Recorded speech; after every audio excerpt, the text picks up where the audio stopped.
বেকাৰ বেকাৰ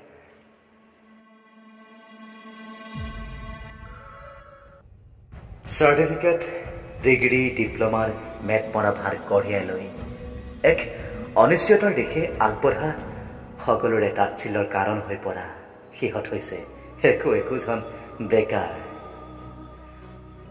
আপুনি মই আমি হয়তো নাজানো সিহঁতৰ বুকুত আছে এধানি সপোন, যি সপোন বাস্তৱ কৰিবলৈ গৈ সিহঁতে যুঁজিছে সপোনৰ সৈতে, কিন্তু পৰা নাই। সেয়ে হয়তো সিহঁত সকলোৰে চকুত বেকাৰ। আপুনি মই হয়তো ভুল বুজিছোঁ। তিনিআলিত আড্ডা মাৰি হাঁহি ফূৰ্তি কৰি দিনটো পাৰ কৰা মানেই সিহঁতৰ মাজত যে কেৱল সস্তীয়া কথাৰ আদান প্ৰদান চলে তেনে নহয়।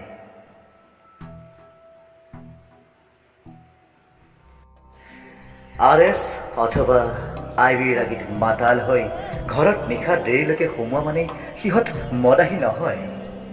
মুখত চিগাৰেটৰ টুকুৰা লৈ পাণ দোকানৰ সন্মুখেদি পাৰ হৈ যোৱা ছোৱালীবোৰ জোকোৱা মানে সিহঁত কোনোবা চিনেমাৰ খলনায়ক নহয়। আৰে আপুনি মই আমাৰ দৰে সিহঁতৰ মন যায় প্ৰেমত পৰিবলৈ, কাৰোবাক নিজৰ দুবাহুত সোমোৱাই মৰম কৰিবলৈ। বেকাৰ বেকাৰ। আৰে অগ্ৰাধিকাৰ দিছো, অনুপ্ৰেৰণাৰ পৰিবৰ্তে তাচ্ছিল্য কৰিছো, ধৈৰ্য্য বেকাৰ। সিহঁতৰ সেমেকা দুচকুলে চালে দেখা পাব ডিগ্ৰীবোৰৰ অসফলতাৰ কাহিনী। চিগাৰেটৰ ধোঁৱাৰে সিহঁতৰ দুয়োঠ কলা হৈ থাকে সঁচা, কিন্তু সেই চিগাৰেটৰ ধোঁৱাবোৰতেই সিহঁতে উৰুৱাব খোজে বুকুৰ সমস্ত দুখবোৰ। তাতেইতো সিহঁতৰ সুখ। সন্ধিয়া হলেই দুই এটা পেগ গিলি মুখত দুই এটা অশ্লীল শব্দ প্ৰয়োগ কৰে সঁচা, কিন্তু শালীনতা কি সিহঁতে ভালকৈ বুজি পায়। নিষ্ঠুৰ সময়ৰ পৰিণাম।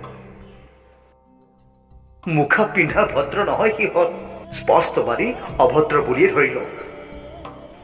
শক্তিহীন নহয় সিহঁত, বি আপগ্ৰেড। বেকাৰ। আৰে সমালোচনা বাদ দিয়ক না। বেকাৰ বেকাৰ বেকাৰ, ধৈৰ্য বেকাৰ।